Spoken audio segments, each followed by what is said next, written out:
So I think we're clear to go and we can start now. Good evening, everybody, and welcome to today's lecture. My name is Florian Kübler, and on behalf of the German Commission for UNESCO, I welcome you to the digital lecture series Together for Change, Shaping Transformation Sustainably, which is held on the occasion of the 30th anniversary of the UNESCO Chairs Program. This lecture series is organized by the German Commission for UNESCO together with our 15 German UNESCO chairs. And before we will start, I would like to do some technical announcements. This lecture is recorded and live streamed on YouTube in parallel. And after this short introduction, Professor Werlen from the University of Jena will take over for about 55 minutes. This lecture of Professor Werlen is pre-recorded due to technical issues, but Professor Werlen is here with us. So after playing the pre-recorded lecture, he will be live here to answer questions and discuss the topics raised by him in the following lecture. Asking questions is only possible via Zoom and not on YouTube. And to ask a question, please use the Q&A in German F&A function or the chat at the bottom of your Zoom window. And yeah, please feel free to write down your questions already during the lecture so that we may have an overview or combine questions at the end, which makes it easier to start the discussion immediately. Some words to the background of the lecture series. As said before, it is happening due to the 30th anniversary of the UNESCO Chairs Program, which was founded in 1992 and currently consists of more than 900 UNESCO chairs worldwide. And UNESCO chairs are think tanks who help us to cope with urgent challenges of our modern global world, and they act as bridges between science, civil society, the local communities, research area, and politics. In Germany, there are currently 15 UNESCO chairs with diverse research areas and thematic scopes. However, they all come together under the umbrella of the Agenda 2030 and the Sustainable Development Goals. And with this lecture series, they introduce us to their different disciplinary approaches to implementing the Agenda 2030 and how they become active together for change. Today's lecture, as said before, is held by Professor Benno Werlen from the UNESCO Chair on Global Understanding for Sustainability at the Friedrich Schiller University of Jena.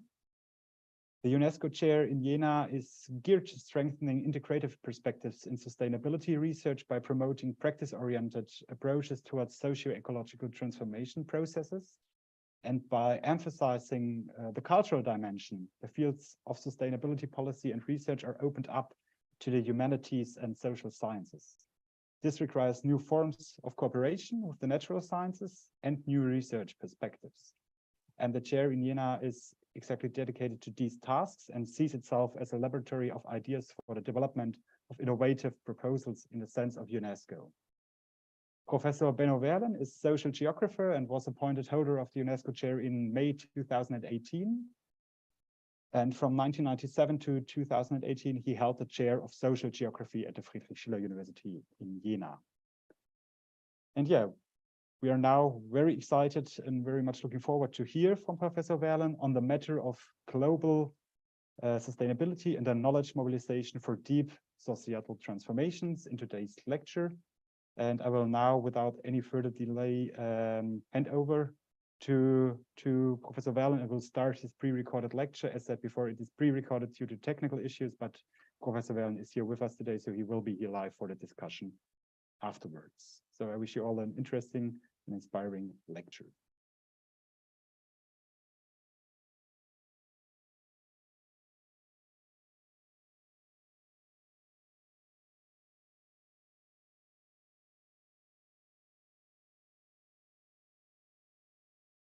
Thank you, Florian Kübel, for your kind introduction.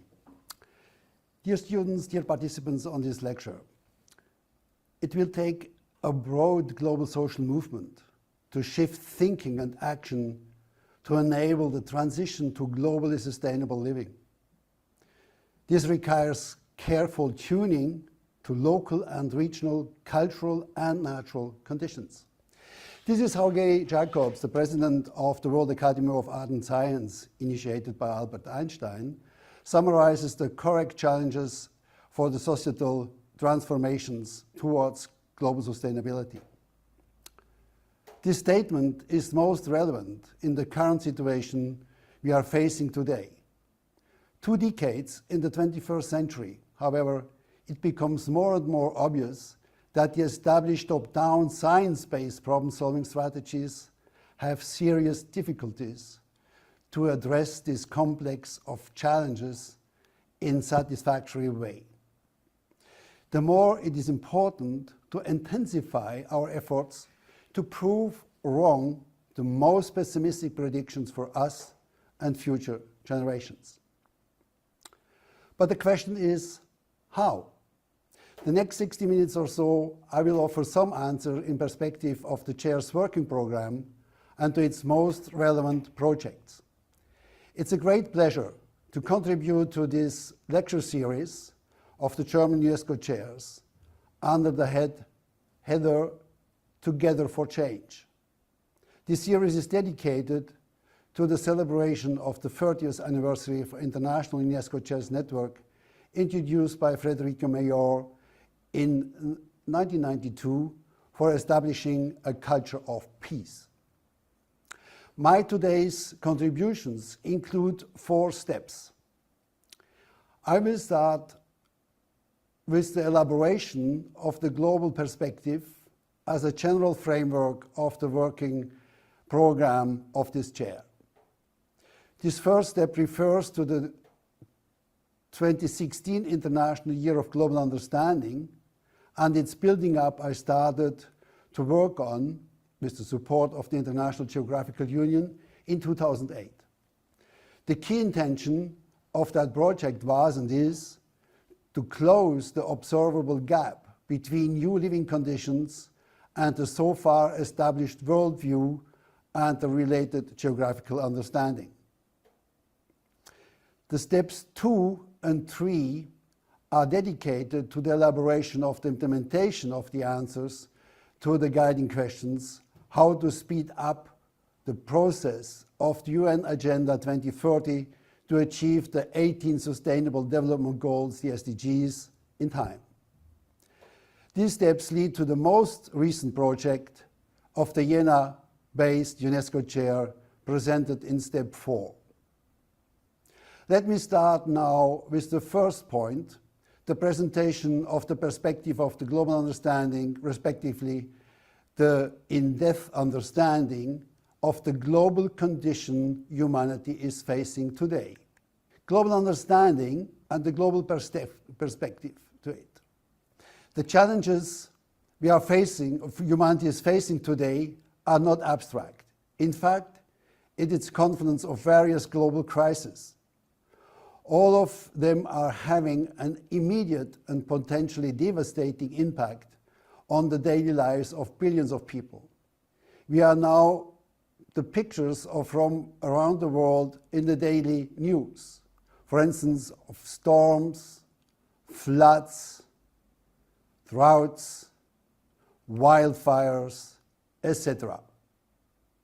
All of them are natural events that turn very often into catastrophes and disasters, potentially for every human on our planet. Of course, there are good reasons to focus first on the natural sphere and its impact for humans as the key issue. The intensification of the frequency and magnitude of these events confirms that focus and the claim to protect the humans first of all from these natural events. But despite this, the subsequent calls for an increase in technological solutions, environmental interventions, and the call for larger budget is not enough. We need to dig deeper. We need to work on problem avoidance. For that, first, a deeper understanding of the observable disasters is necessary. Then, second, a new sustainability strategy needs to be developed. And thirdly, an encompassing societal transformation. How does look then a deeper understanding of the global problem constellation? Let me illustrate the early development towards this global constellation in the human sphere is a series of slides. First of all, the change of the range of our actions. If you take the first slide, then we can see that the grandfather passed more or less its life in a small village somewhere, for most people at least. Then the great-grandfather, and then the grandfather already moved to make maybe the next big city or even to the capital of the country.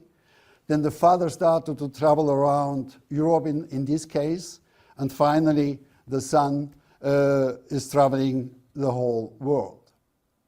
Of course, this development in the biographical perspective has a background in general developments. If you take, for instance, the example of the shipping trade between 1400 and 1800, we can see that it was quite developed, but it wasn't very intense. If we take the same transportation installation or ways of global shipping in the current age, we can see that it's a huge amount of lines, but also a huge amount of the transported goods from all parts of the world in all parts of the planet and other continents. And it's embedded, of course, in everyday practices in all societal domains and all types of consumption. If you have an overview, just an overview on the transport facilities from the 1500 onwards, under roughly 1840, we have a dominant constellation of horse coaches, then moving to steam-driven railways, and for the automation, and finally then the flight transportation. And we can also say that finally in the last part we have the world turned into a pinpoint. Keeping in mind this development from horse carriage to jet flight and global communication in real time, turning the globe into a spatio-temporal pinhead, illustrates the need for a global perspective to reach global sustainability. That global perspective shall enable an understanding of the global condition, or better, and referring to Hannah Arendt, enable a global understanding of the new conditio humana. Such a global understanding shall include the following dimensions. First of all, it should create the awareness of the direct or indirect global implications of everyday living, how the local impacts the global and vice versa. But also, and secondly, grasping how the social, cultural, and biophysical spheres are connected differently in various life worlds. This perspective seeks to facilitate understanding the nature of global processes. On that basis, we then can encourage everyone to make daily decisions in light of the global challenges. If you have a look at now on the interconnection of the different processes linked to global sustainability, we can start with the global sustainability. If you start with the global sustainability as the final claim, then we have to understand that there are two different worlds involved in one go, if you want. The social-cultural on the one side, and the biophysical or the natural on the other side. At the same time, it's very important to take note that these realms exist in different ways. The social-cultural world is based on the contextuality of everyday practices and all kinds of practices, and the biophysical world roughly on causality. If you take the next step, then we can see that the social-cultural world has made important changes over the last decades, especially. This is on the one side the process of globalization, by exactly the way I was illustrating before, the shrinking of the spatial dimension in time-wise, and this is leading to an acceleration of the social world and all the social processes. On the other hand, we can see that on the biophysical sphere, the magnitude and pace of threatening events in the natural world is constantly growing over the last decades.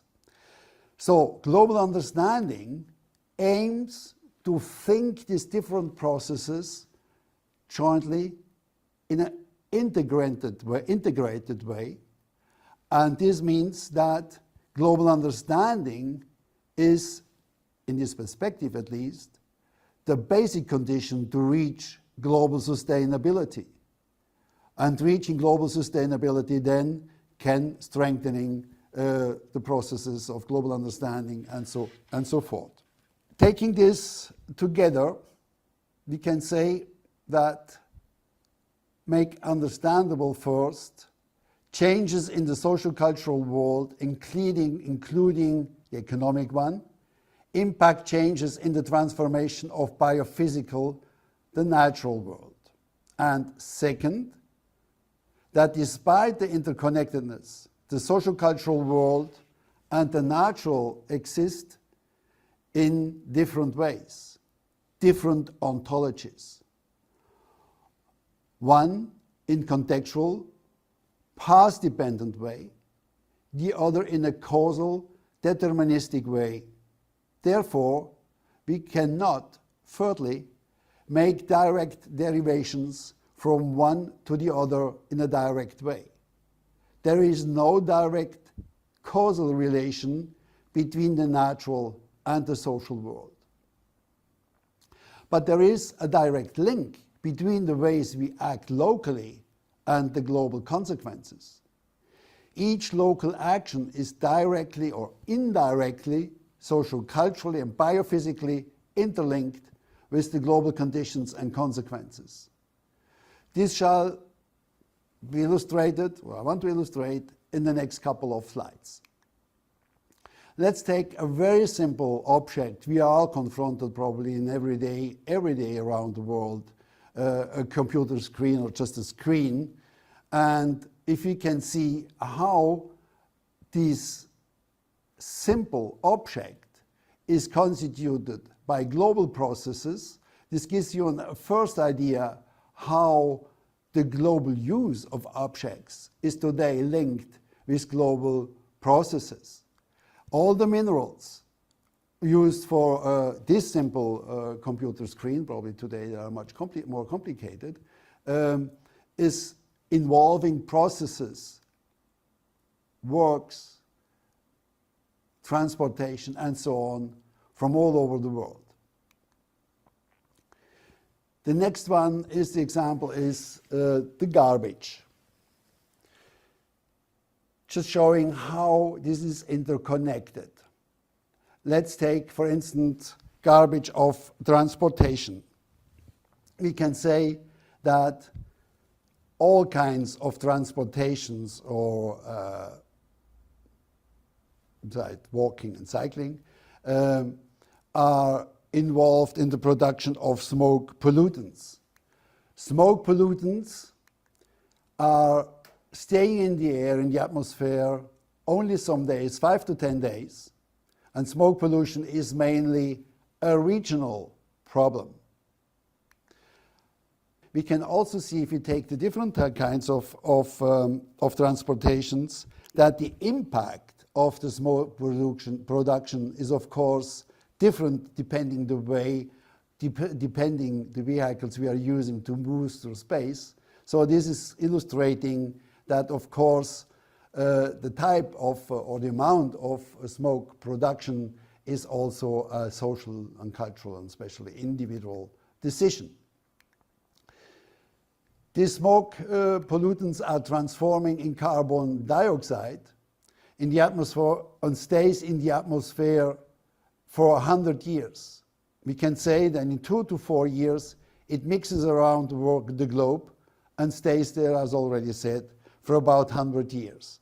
So this is one example how local action impacts the global constellation, meaning that individual decisions on one place have a strong impact for other people in other places in great distances. Global garbage then has an impact on the local lives around the planet.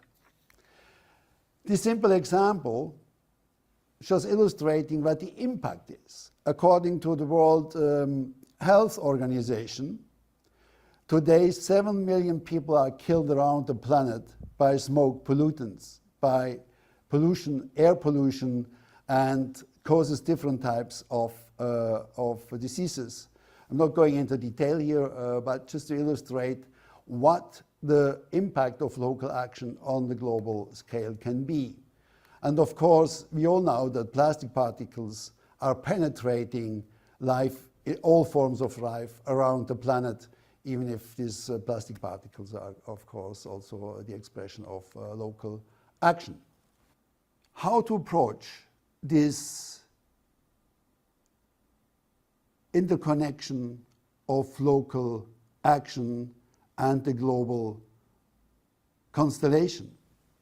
These direct or indirect interconnections of local action and global conditions and consequences can, according to the perspective developed here, best be grasped if we understand each action as a kind of relation with the world, or better, as a form of world binding through local everyday activities. Important is to see that each action is based on our body. So each action is directed by the social cultural conditions and individual ambitions. So we can say that each action is an integration of the biophysical and the social cultural at the one time, and at the other, it's an integration of the local and the global. So these are the core dimensions to focus on when we are talking about embodied everyday practices. This vision has some implications. We can say, in short, how people integrate global facts into their local life, relate to the world by bringing the world to themselves. These practices incorporate local as well as social cultural biophysical elements. They are the core elements in production of global realities, global sustainability included. All this encompasses three interfaces. As already mentioned, the interface of the local and the global. So local actions with their global impact. The second dimension is the interface of the cultural and the natural, meaning culturally adapted, culturally driven actions transforming the natural world. And finally, the third interface is the interface of science and the everyday world. So the integration of different types of knowledge into the everyday practices. Thus, the world relations in form of everyday practices are the vanishing point of global understanding. Such an approach shall make recognizable and visible the many forms of world relations that are realized by everyday practices, preparing a global understanding of everyone's own way of life. We can put these types of actions in a systematic way. One proposition is to have a look at the whole corpus of activities related to eating, drinking, or in short, surviving physically.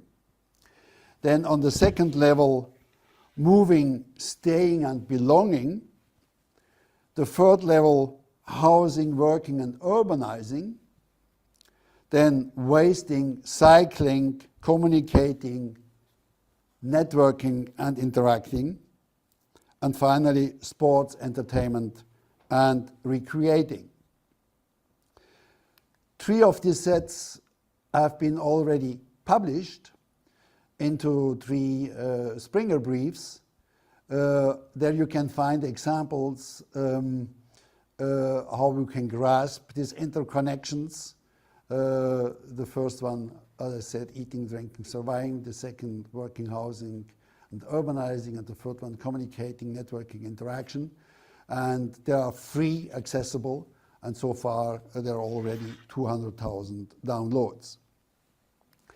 So, what are the key points of this perspective of global understanding? The first one is to make people aware of the embeddedness of their everyday practices and everyday life in global processes.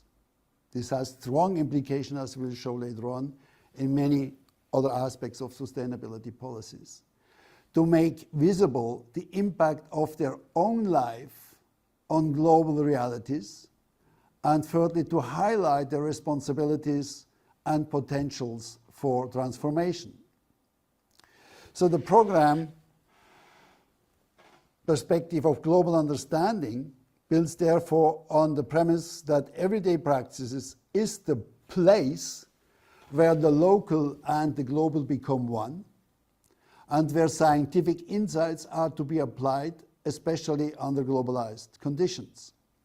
Global understanding has therefore to focus on several special aspects. One is certainly the transformation of nearly all aspects of everyday life.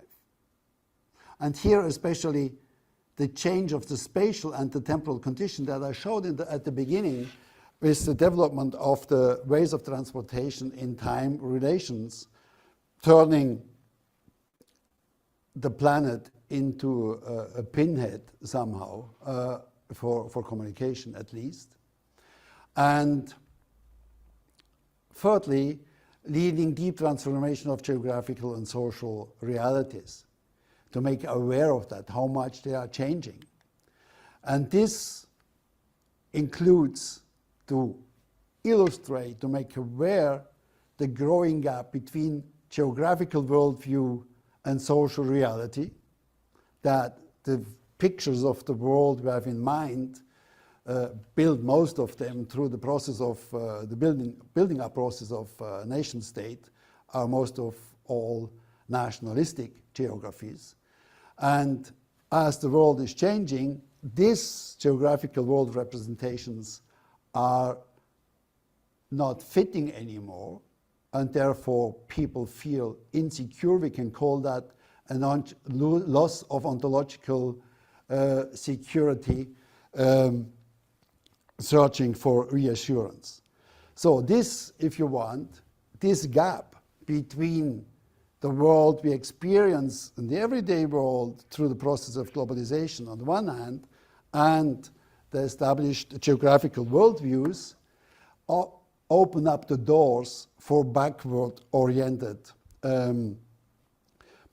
forward strategies. And one most best-known example is Make Nationalism Great Again, in the version that has been brought up by the last President of the United States.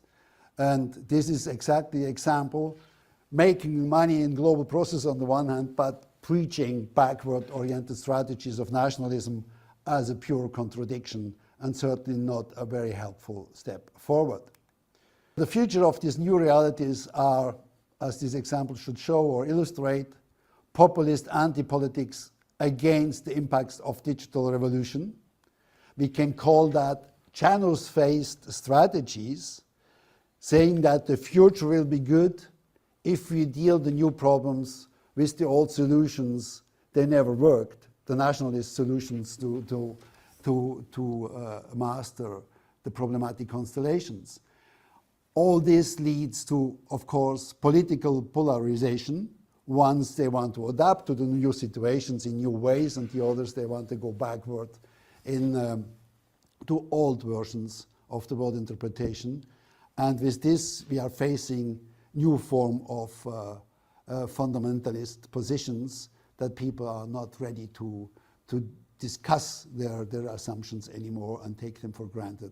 So therefore, there will not be a very open discussion.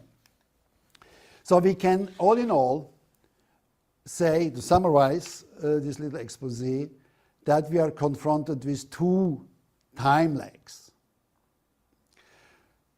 We have the time lag between the new geographical reality, globalization, and old world images, what we call in German Weltbild, has drastic political implications. And then secondly, the time lag between social transformations and the Agenda 2030 leads to disastrous implications for future living conditions. To overcome the second time lag, the one between the needed societal transformation in respect of the Agenda 2030, stands in the center of the next step, the survey that we are leading among experts on sustainability policies. The second time lag is in fact a double one. First, in achieving the goals of the Agenda 2030 in time, and second, between scientific knowledge and societal transformation. A specific initiative in that respect was started 2019 in Canada. I just want to report about this to show how this kind of projects can be tackled. The Canadian Commission for UNESCO and the Canadian Social Science and Humanities Research Council launched an application competition among the Asian and European UNESCO chairs to contribute to the future of knowledge mobilizations together with 8 Canadian UNESCO chairs. The UNESCO chair in Global Understanding for Sustainability first qualified on the German level and then on the European with the proposal for the 4th leadership paper on knowledge mobilization for deep societal transformation. It started from the following initial thesis and key questions. The initial thesis: multiple global crises require a deep transformation of societies, the science organization, and the educational system. And the key question then is, what are the most important reasons for this time lag, for the time lag of this process?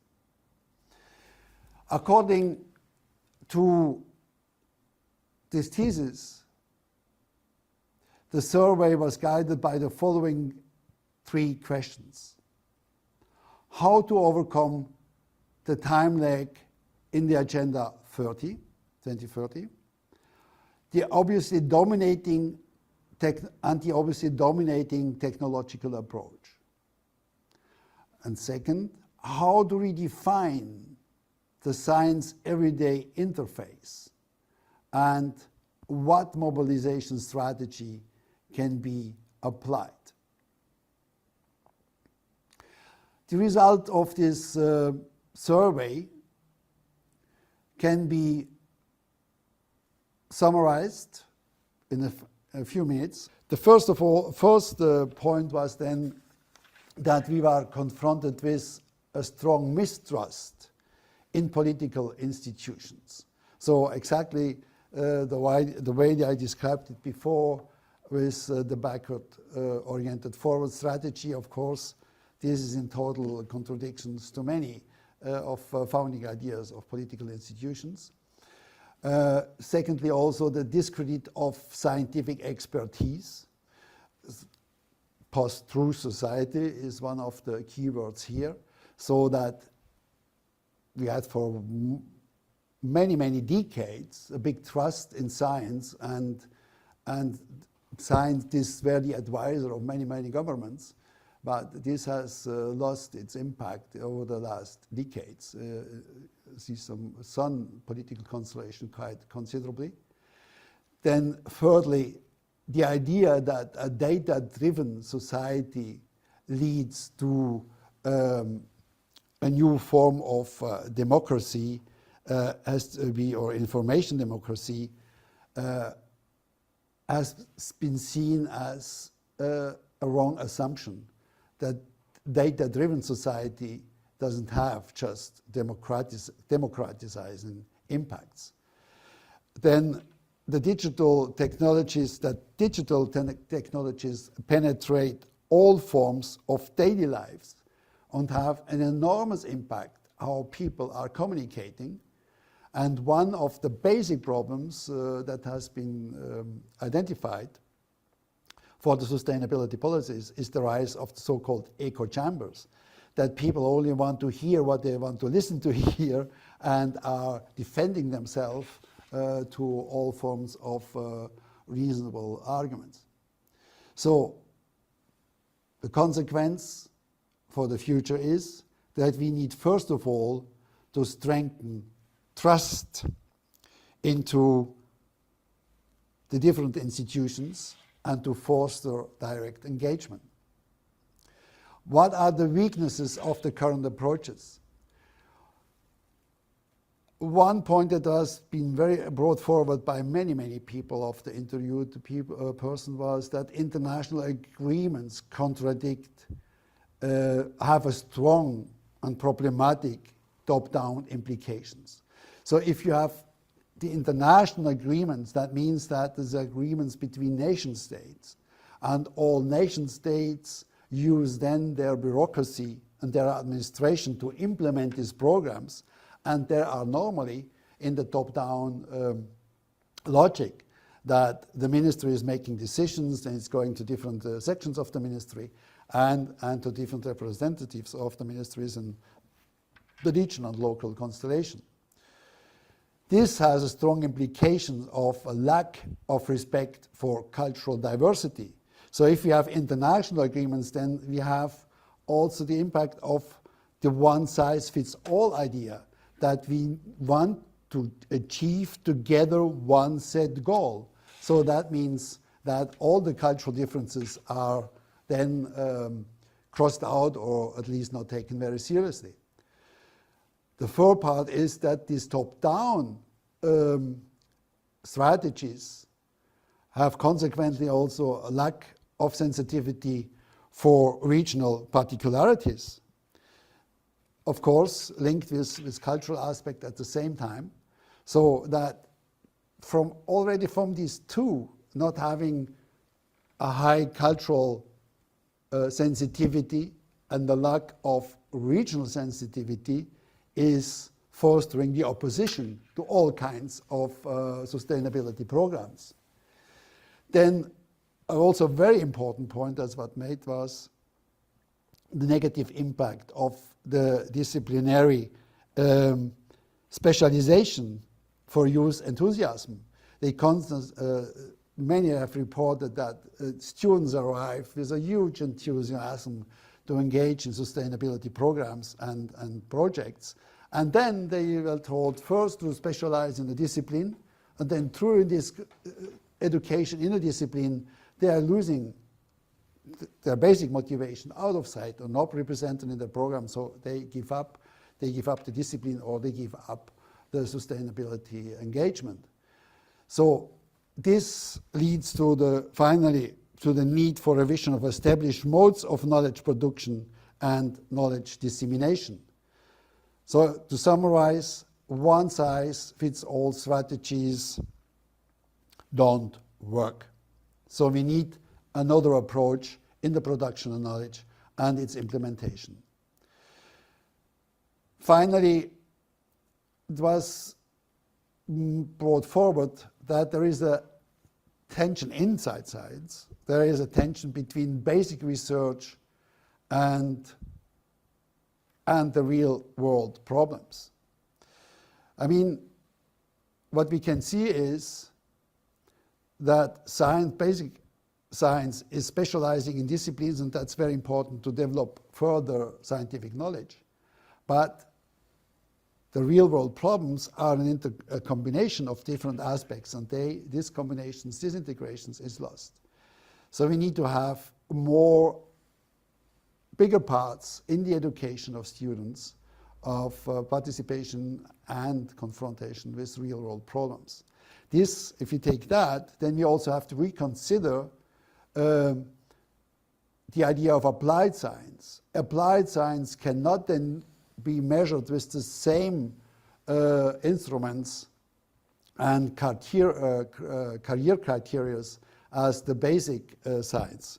So the fact that in science in general, bibliometric-based reward systems within science are the key point, put the applied part out of the focus, and scientific specialization contradicts the transition into the real world. The more you are specialized, the more you are losing touch with the everyday constellation.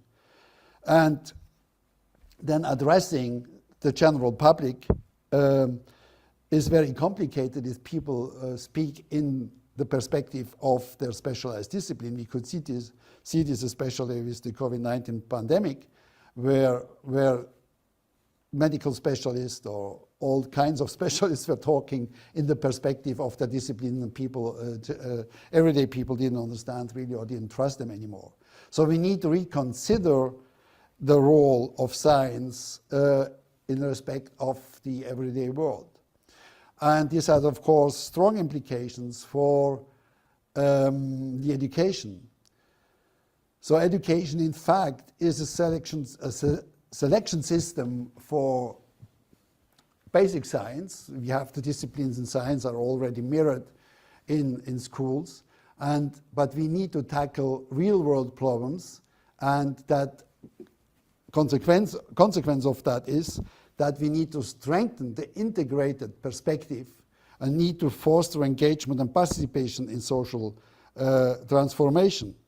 So we need to reconsider as well the role of education. So the claim that was being made is that we first of all need a change of understanding in sustainability. So we have to overcome the dominating naturalistic view that we are starting from ecology and then moving forward to society, change society in respect of the natural orientation. So the point was made very often that we need to change sustainability from an ecology-driven concept to a concept of a social and a cultural problem, and not first of all as an ecological problem. The strengthening of the sensitivity for regional and cultural specific aspects then is one of the very strong points to be made. This has, of course, also consequences for the education system and knowledge production in general. So the claim that was brought forward by nearly all people we have interviewed is that we need to overcome the disciplinary silos, not of course in respect of basic science, but in respect of applied science. And this has, again, strong implications for the change of perspective. It was brought forward that we need to change from teaching to learning, so not preaching, but learning together. We need to change from inter to transdisciplinary, meaning that we have to tackle problems in the way they are identified on the everyday world. And we have to change from bibliometric and funding-based reputation of to social authenticity for the recognition of scientists. And the second last claim then was, or last set of claim was, new forms of participation in the knowledge production are of key importance, meaning putting the focus from teaching to learning has also an implication of co-production of knowledge, meaning that we need to produce sustainability knowledge together with the citizens. So living like experiences then are of core importance, that we integrate in all teaching programs and study programs the living like part, and as a consequence, genuine inclusion on part of the citizens of the planet and also of the arts. Okay, this brings us then to the third step, cultural and regional dimension of global sustainability. Many of these experts were participating in the follow-up conference on the role of the social science and humanities in sustainability research and policies. To make it short, I'm just summarizing the key elements. We wanted to have this conference first as an on-site conference, but at this wonderful place at the Dornburg Castles. But finally, it was then an online conference, as I said, with a representative of these different institutions. What were the key results of that conference? One ongoing topic in the discussion was that we really need to move from the concept of universality, the basic idea of the university, to pluriversality, meaning that we shouldn't focus on one cultural setup, but that we should take pluriversal perspective from different cultural backgrounds. The second point was that we need to include the subjective perspective consequently. So bringing then the vision of the citizens, of the concerned citizens into the sustainability concept and policies. The third and also very important point as well made that the sustainability crisis is not just an environmental issue, but most of all, or certainly, a societal and cultural, meaning, as a consequence, that we just cannot just see sustainability as a natural scientific-driven endeavor or technology-driven endeavor, but that the social sciences and the cultural sciences, the humanities, need to have a strong impact. Then another point was that knowledge apparently is not enough to change people's practices and attitudes. And this was that we need to have, that was brought forward by Hartmut Rosa, that we need some resonant relations with the world, so meaning that we need to convince people for a better form of living with resonant practices. I mean, other topics that were brought forward are questions of low intangible heritage, emotive energy, reconciliation and cooperation, and also solidarity. Finally, there was a big consensus, to summarizing, two broadly short points. The first one was applied sustainability research needs to give up the disciplinary and interdisciplinary logic of research. We need to move from the disciplinary division of labor to a more integrated perspective. Secondly, that because of the cultural and social nature of sustainability crisis, the social sciences, the cultural sciences, and the humanities need to have a strong impact or even a leading role.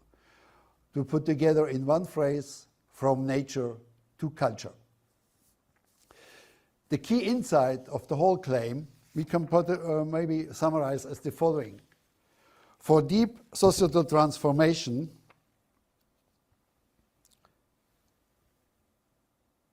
worldwide, we need first to get access to the key agent of sustainable change, and these are the everyday actors with its practices. This is, if you want, the key point. From there, we move then, the next step is then the Jena Declaration. The Jena Declaration is, if you want, the summary of the survey and the conference I was just presenting, the key results, in a catalogue of issues and claims. This brings us to the fourth step, the principles of knowledge mobilization. Please allow me to turn now to the declaration's leading key principles of actions as principles of knowledge mobilization in this very last step. In order to build up a proper bottom-up approach, these principles focus directly on people's everyday practices, addressing them in a culturally respectful way. This implies that the key catalysts from any sustainable social change are the citizens around the planet with their everyday practices, moving from knowing about sustainability to living sustainably. As demonstrated in the recent COVID-19 pandemic, local everyday practices and routines are the basis of global relationships.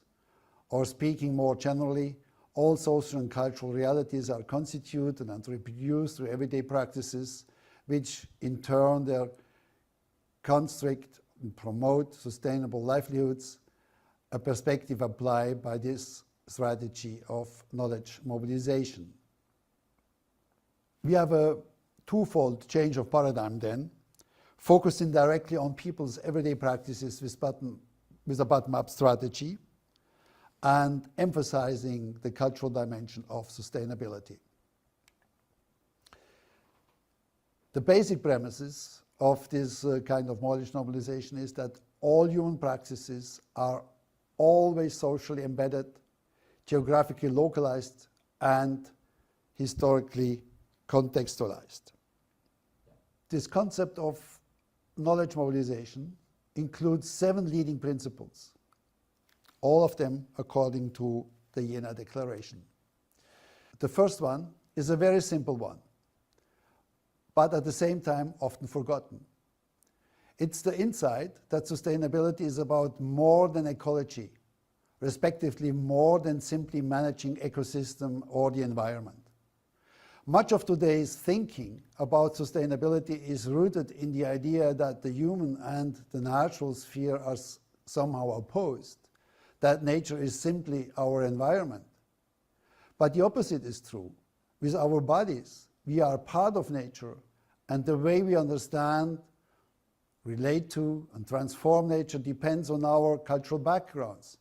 Therefore, sustainability is in fact about us as part of nature, guided by cultural schemes of interpretation, and so on.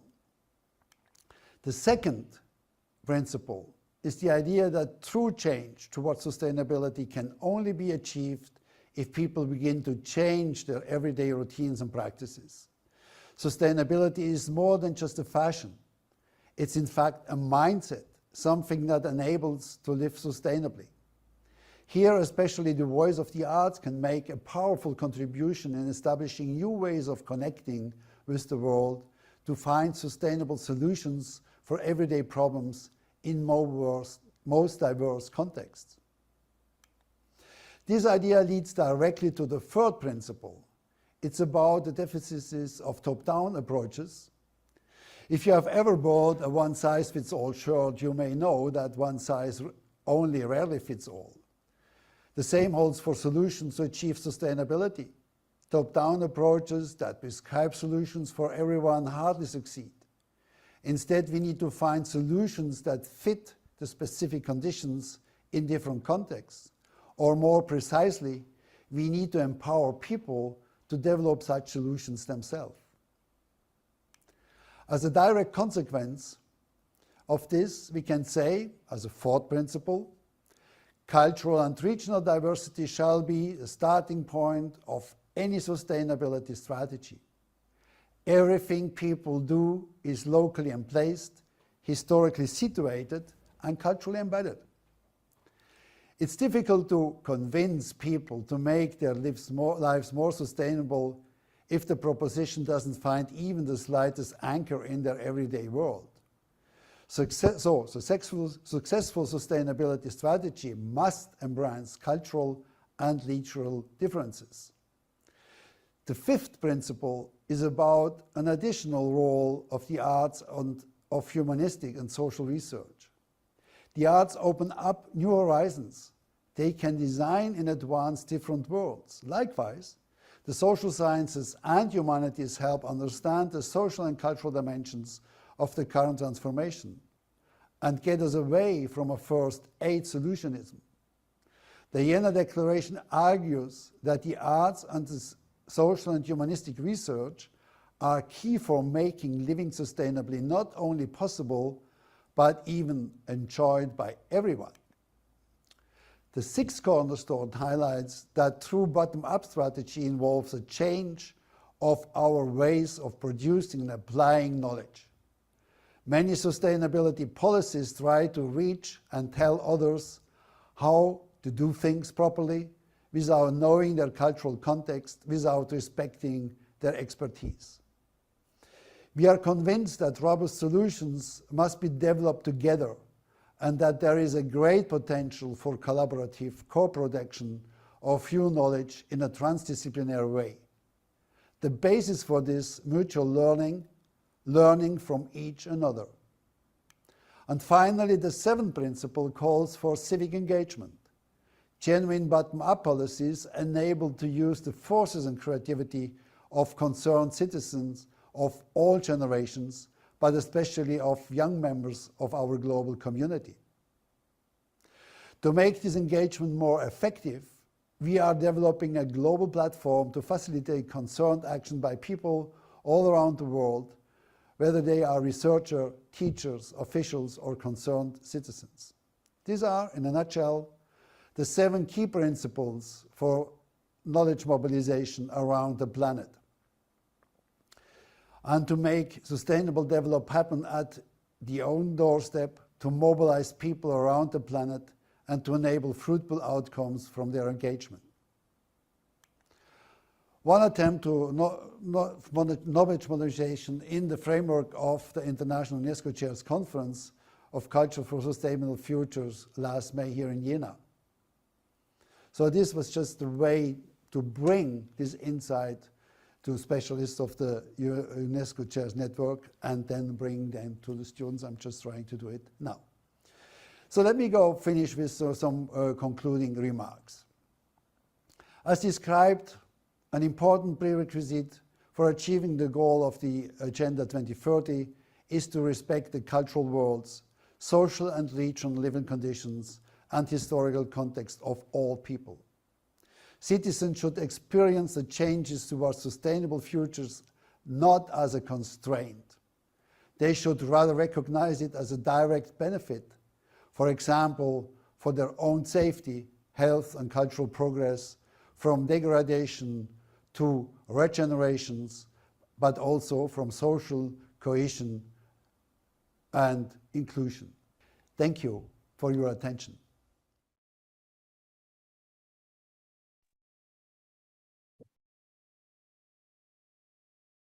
Thank you very much, Professor Werlen, for your insights and your overview of the topic and your concept of global understanding. I saw already there was, the chat and also the Q&A function was used very well. So I would like just to go immediately into the questions which were asked, and I would like to start with the question regarding how to reach people and how to reach implementations, so to say. And Julie Gudehus asked, how do you bring the Jena Declaration to the people and from top down to bottom up? And I would add the question, how do you reach all people, especially those who are sometimes difficult to reach? That would be the first question. Maybe you could go into that. Yeah, thank you very much. I'm sorry that at least on my screen, the presentation was not always technically perfect, but I hope that you could read the slides very well. Yeah, I mean, that's the key problem of bringing scientific insights to a broader group of people and to the citizens around the planet. I think the main point I would make is we have to give up this top-down structure in all respects. I mean, so far, scientists were the authorities to tell people how they should work, how they should consume, etc., etc. But I think scientists need to learn better how people live their everyday life. So we need to foster co-production, sometimes of knowledge, sometimes also with very simple tasks or events. I know what Judy who is pointing to. She's organizing little events where people are talking about exchanging goods they could use further, used by other people instead of throwing it away. And at the same time, also having a discussion among these neighborhoods and groups of friends and so on. I think the main logic is that we have to work little step by little step. The drop is, a lot of drops are turning into a river, and then in a lake, and then in the sea. So that's the only thing I can see how we can have a democratically adapted way to transform our ways of living in a culturally and regionally respectful way. So I think going down, if you want, to the level of citizens and to work with them and engage in different groups and bring respectful insights to them. Thank you. One question was also with regard to reaching people and reaching maybe also the students, because Hannes Nick stated that student movements are already self-organizing for transdisciplinary learning and for sustainability. And the real question would be, how can institutions of higher education encourage and valorize this and create the conditions for all students to join those movements? Do you have some good practice examples or anything? Yeah, this is a very important point. I mean, in the survey, many people were drawing making the point that over the last decades, a growing number of students arrived enthusiastically at the university and wanted to tackle the main problems humanity is facing today, like global warming, etc., etc. But then they were confronted with the logic of the disciplines. So they had to learn first the vocabulary of the disciplines, and they were told at the end, then we will have projects, we will have some things more applied, but first you have to learn the basics of our discipline. So this is destroying all enthusiasm of young people. So I think it's to turn the thing around would be, and it's applied by several universities already, or they're trying to do that, that we are starting also with practical everyday problems, and then defining the problems by the people that are involved in that problem production, how they are seeing things, and then asking what can different disciplines contribute to the solution of this kind of problem. So the idea is to have, to put it roughly, to start with so-called real-world laboratories, going with students to places where we have the problems. That can be all kinds of garbage of a city or whatever you take, and then starting from there, and then saying, look, in different disciplines, there is a bunch of knowledge at hand, but we have to transform it in a practical, applicable way. And this, I think, is more and more the role of university teaching, that we are facing real-world problems in the way people experience them, and then educating students also in a disciplinary way, but the focus would be how to solve practical problems. I know that's a long, long, long way to go, because universities are fundamentally built in a different way. They are built on the basic of authorities, and you have different forms of authorities. And then at the end, maybe you can also apply what basic science is producing. But we need to have, I think, in all study programs, two separate paths of educations.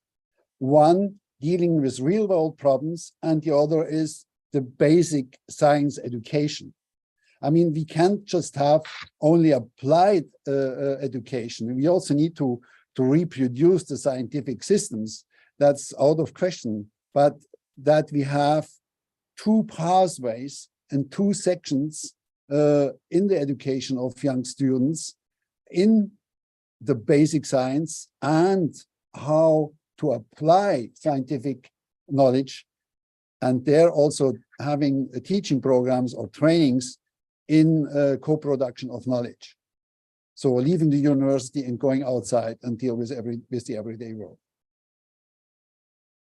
Thank you very much. There was one question regarding also maybe some partners by Maria Paradiso. She asked, how do you think your approach and knowledge can be linked to the International Science Council Open Science approach? And specifically, how do you consider that the Jena Declaration can match with ISC mission and activities, especially in multilateral arenas like UNESCO, UN, SDG, and bodies? Yeah, I mean, the International Science Council, the history is somehow linked to the International Year of Global Understanding.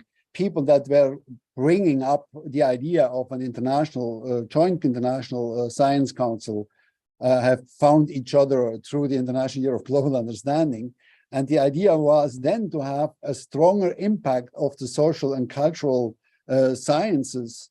But the problem is, of course, and Maria can maybe explain that in the chat a little bit also, that very often if you talk about science, then the hard science are saying, we are the kings, we are telling you what's the best way to do, and then the other have to adopt and to follow their past, or to put in an idea that it's still very active, that the natural scientists are seeing the role of the social scientists to bring the natural scientific insights to society, as they call it.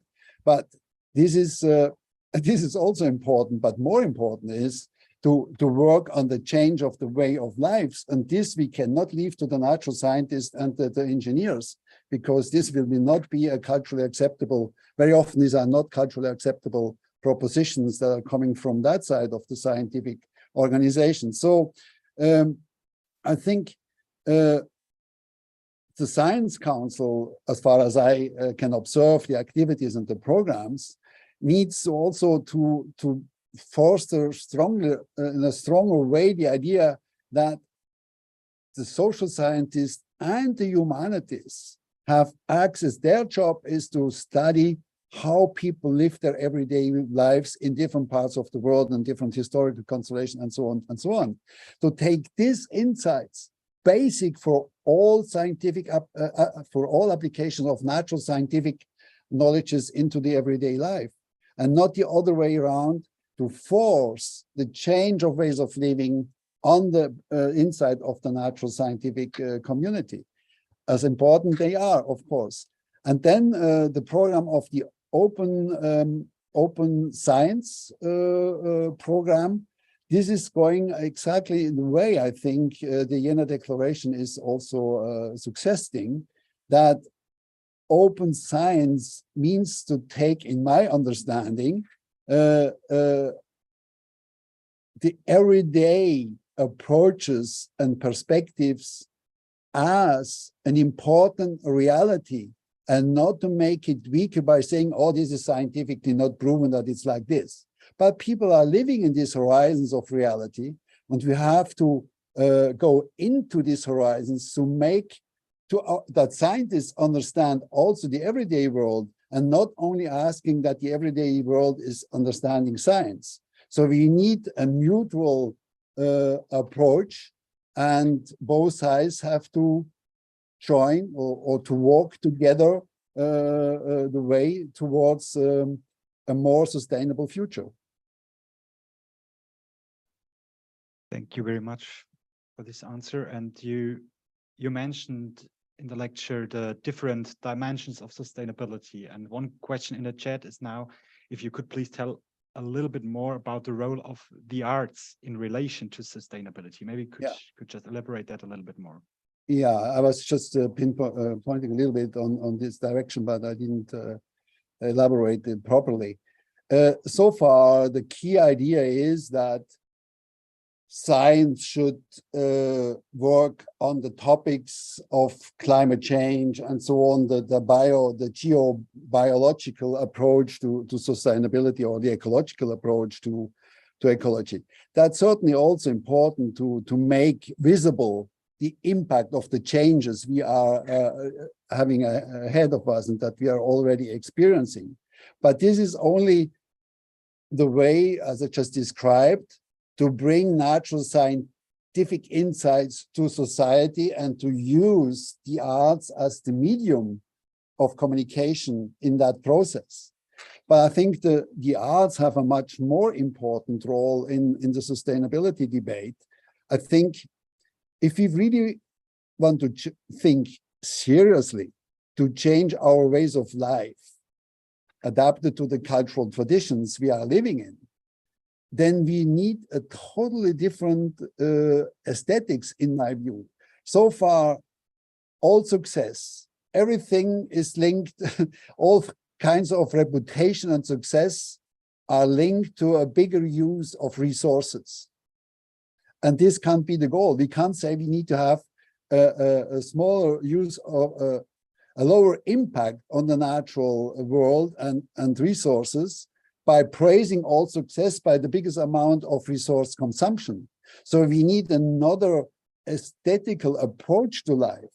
What success is not having the biggest impact in resource consumption. Success should be something else. How to live in the most sustainable way of life, and that's certainly not by having the biggest amount of mileage in air transportation or having the biggest a house with 20 bathrooms or hundreds of cars and things like that, and praising it as the goal of all life, that this is the most desirable form of having a good life. We need to have other ideas and other forms of ideas of a good life. And I think the arts, as my example is always the Romantic movement from Jena. I mean, how they changed the attitudes toward nature and a lot of other things, that's a movement that really was changing the world, and we need something similar.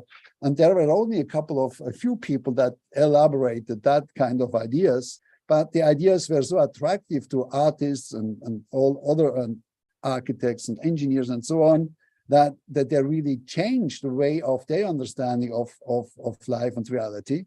And something like that we need. And of course, that shows we can't achieve that in a few years or in a decade.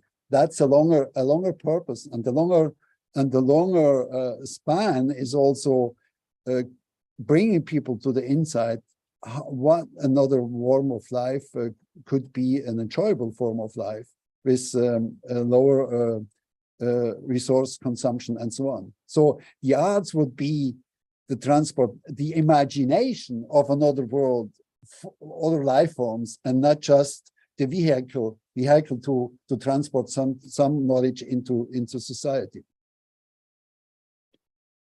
I would like to turn to one other question and turn the head to also the funding agencies. Anne Snick asked, for researchers and teachers, it is hard to transcend the boundaries of their discipline because of the funding and career evaluation mechanisms. So how to convince funding agencies to change the rules? And then she brings an example. In April 2022, the Swiss National Science Fund organized a workshop on advanced leadership to foster transdisciplinary research for sustainable development. An article about this was published in Nature. What can other funders learn from that, and how to foster mutual learning among funders? Yeah, that's that's a complicated issue, but a very important one. I mean, if you look at the funding agencies, you can see that there are most of the time, or most agencies are structured in the disciplinary logic. So you have representative of the natural sciences, social sciences, humanities, and so on. And of course, their research and their impact depends on the amount of the funding money. And very often, I was working with the European Research Council for the highest program of advanced grants. And I mean, the logic is to have 3 sections: natural sciences, human and social sciences, and in the middle, the engineers. And then there are representatives from all different groups, and people are applying, and each, the best ones get 5 to 10 millions of funding over 4 years. So this logic is, in fact, as well as the intentions are, is duplifying the model of the natural sciences with a lot of laboratory costs and huge amount, big money, to the social sciences and the humanities. And this should be not the case. It should be to have not these big budgets for big research programs. And in Germany, it's very similar. You have all these huge tankers of 50 millions for over 8 years or 12 years and so on. It should be a strategy where the idea of co-production of knowledge is also adopted to the funding strategy, so that there are smaller amounts of money for a bigger number of scientists and engaged citizens to build up their little projects in the different parts of the world, and seeing that also as a kind of research and not only as a kind of the area of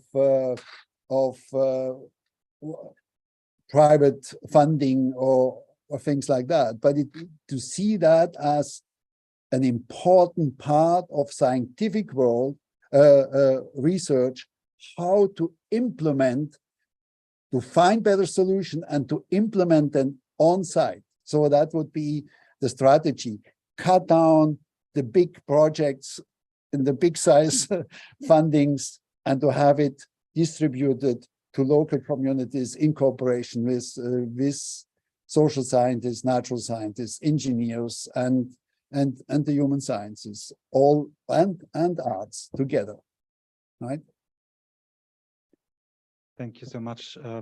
Fabio Contel from the University of Sao Paulo asks also a very interesting and also, I think, crucial question. He asks how it is possible to implement all these changes without thinking of the institutions, especially those that are public, such as schools, curricula, universities, laws, and regulations related to environment and so on. I fully agree that everyday action are the basis for change, but without influencing the institutions, won't the change take longer to occur and perpetuate? Yeah. The lifespan of institutions is completely different from the lifespan of an individual. I think that's the part. If you change a manual in a discipline on primary school, it takes about 40 years to change that. It has to do with complicated political processes and funding and so on, and all the science organizations behind that. I think if we could achieve the idea that there is an all parts of schools on every level of schooling and every level of education, what I called before the real lab situation. So I think that could be an opener for changing institutional settings and institutional structures, that all the political responsible people or persons could see how big the impact of such modules could be, so that we are giving a small part in the schooling education that children can deal with the problems on site, in their community, in their living surroundings. And I think with the parents and the citizens of these places, we can have maybe a kind of a political movement to change these rigid disciplinary setups of all schools. Of course, we need that. I'm not saying that schools should give up everything as it is, but we should have one part that is closer to real life experiences. And this could be an important part for both sides, for the scientific education as well as for the application of scientific knowledge. Because when people are seeing what the impact of science is on the everyday life, then maybe they're also more open for scientific insights and not just getting in on positions that this is coming from the top. We don't want to hear about that. So I think it's also a kind of citizen science, but in another way as it is produced today. As time is running, I would like to go to two last questions which were asked in the Q&A section, and one is from Katrin Kohl.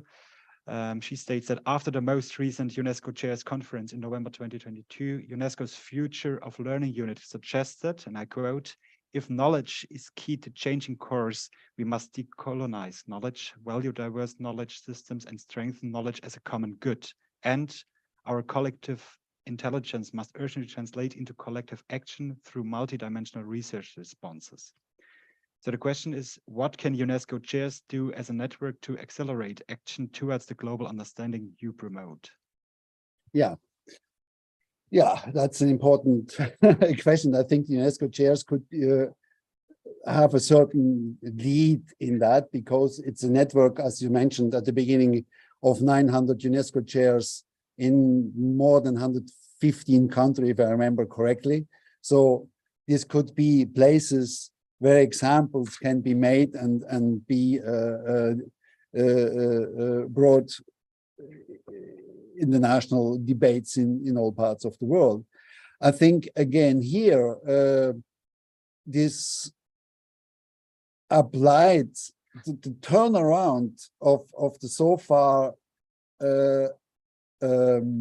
established interface between everyday life and science, that we are using the science, the citizens' participations in project as the access point to include real life situations into the schooling, into the university education.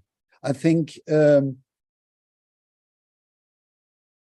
in fact, the question of Katrin Kohl is how we can democratize, how we can have a more democratic access to knowledge production and to knowledge application. So, of course, science is not a question of political attitude, but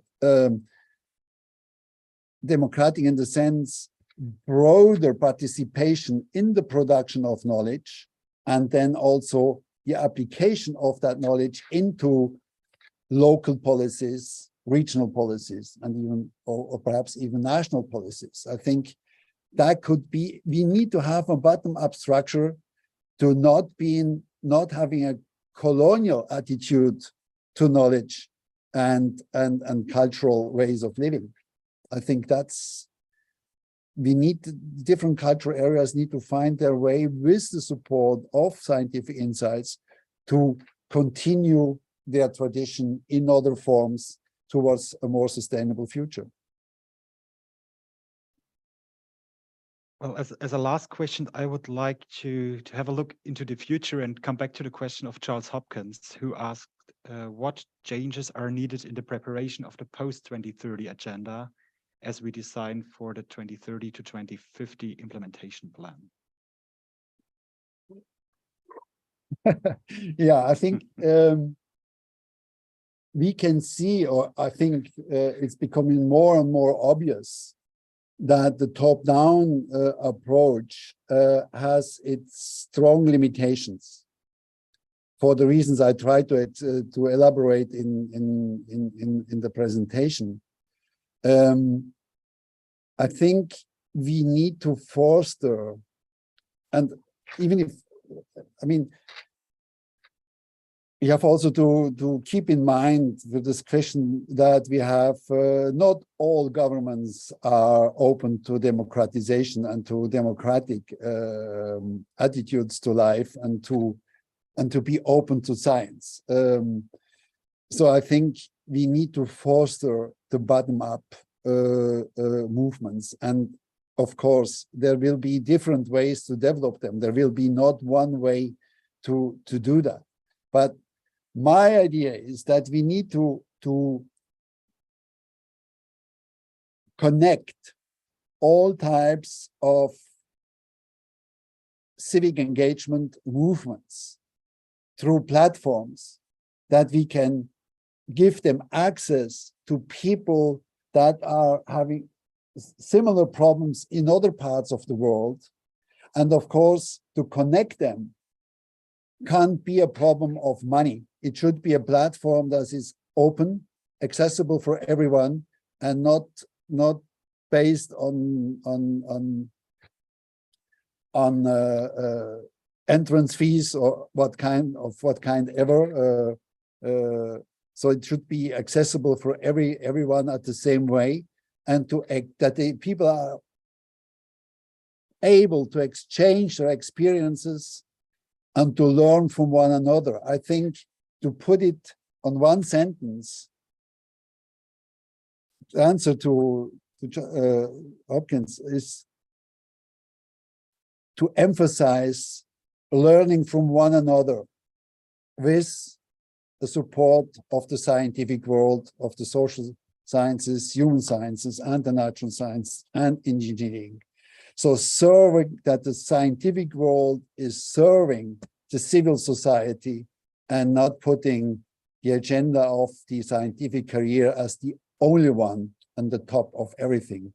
Authenticity could be the key to that scientists are also measured by their authentic approach to their work and their political engagement in sustainability issues and policies.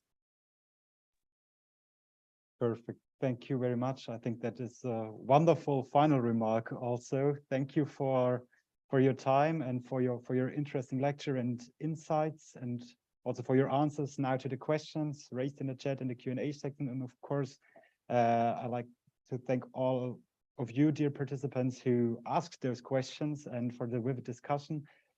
I needed to pick some of them, so please be indulgent if your question has not been picked by me. But thank you very much. Could you save them? Could you save the chat for the reproduction of the? So also the ones that haven't been answered, people could maybe continue to debate it. Sure. Yeah. Yeah. I've done that right away. Okay. Perfect. Okay. Thank you very much. And thank you, everybody. Actually, yeah, this was actually our last lecture of the lecture series. So I would like to thank all UNESCO chairs who have participated in the last month and who have given us interesting insights.